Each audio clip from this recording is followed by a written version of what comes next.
The man pressed the button on his phone, and his entire squad behind him was engulfed in flames.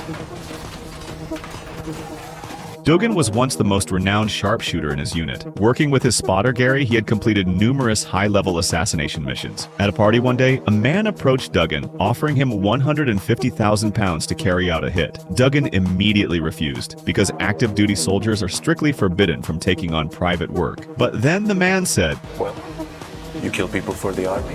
What's the difference? Except you'd be getting a lot more money." Eventually, Duggan accepted the job.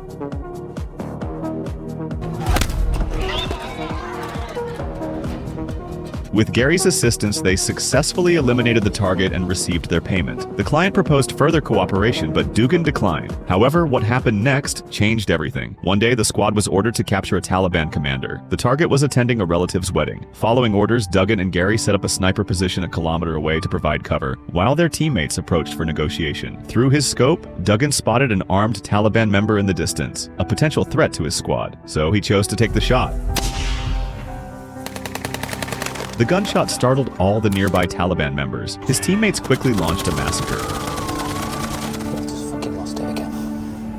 A few minutes later, when the gunfire stopped, the house had turned into a pile of rubble. All the civilians at the wedding lay in pools of blood. The scene before him was too much for Duggan to bear. The bloodstains on the white wedding dress seemed to be questioning his conscience. In contrast, the rest of the team was unfazed, because this wasn't the first time they had done this. The captain calmly called in an airstrike to cover up the atrocity they had just committed. 5 minutes later, a kilometer away, the squad watched the airstrike from a distance,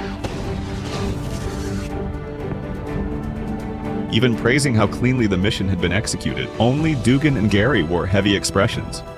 That day, while the squad was traveling down the road, Duggan signaled to stop the convoy. He had noticed something strange on a mound ahead, worried that it might be a landmine planted by the enemy. He volunteered to go clear it, bringing Gary along with him. He turned on the mine detector and carefully moved forward. When he reached the mound, he found it was just a toy tricycle. But just then, Duggan pulled a phone from his pocket, and so the opening scene came to pass. With the sound of the explosion, Duggan's unit was officially declared killed in action, vanished without a trace. From that moment on, a top-tier assassin quietly emerged from the shadows.